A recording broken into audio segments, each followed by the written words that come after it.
and welcome to Love Every Moment, coming to you today from Newport, Oregon. And yes, my slide out is slid in because of some high winds out there today.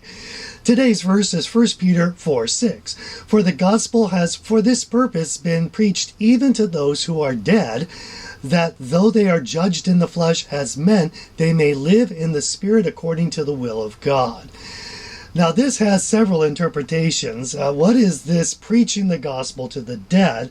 And I'm not sure if I got the exact answer, as my level of theology may not be quite that high, but I'll tell you what I have found in my research. It seems that the main interpretation is that the gospel being preached to those who are dead simply refers to those who are currently dead at the time that Peter wrote this letter.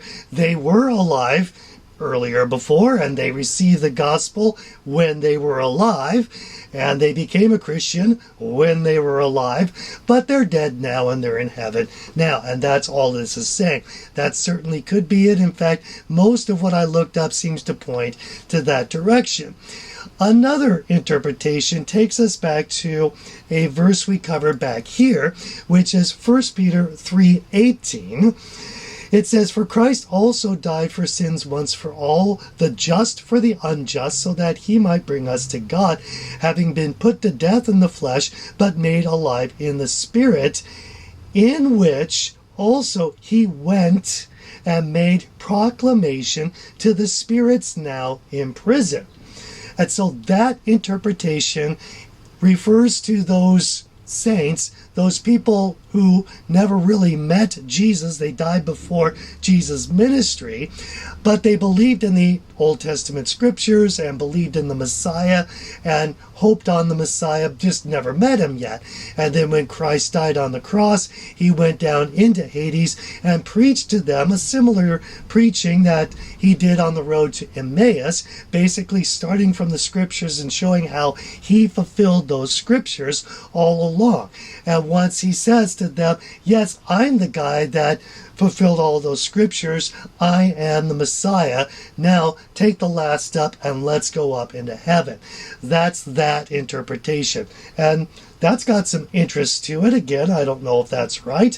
However, I do have one other idea, and that is the power of context. As we look at today's verse, it says, For the gospel has for this purpose, and that is referring to something we covered earlier, and a few verses earlier talked about how we used to, before we found Christ, we used to hang around and carouse and do these sins, and Peter lists a few of them.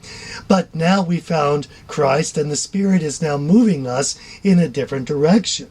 And in verse 4, it says that the people we used to hang out with are surprised by this. Wow, you're not doing the same carousing with us that you used to.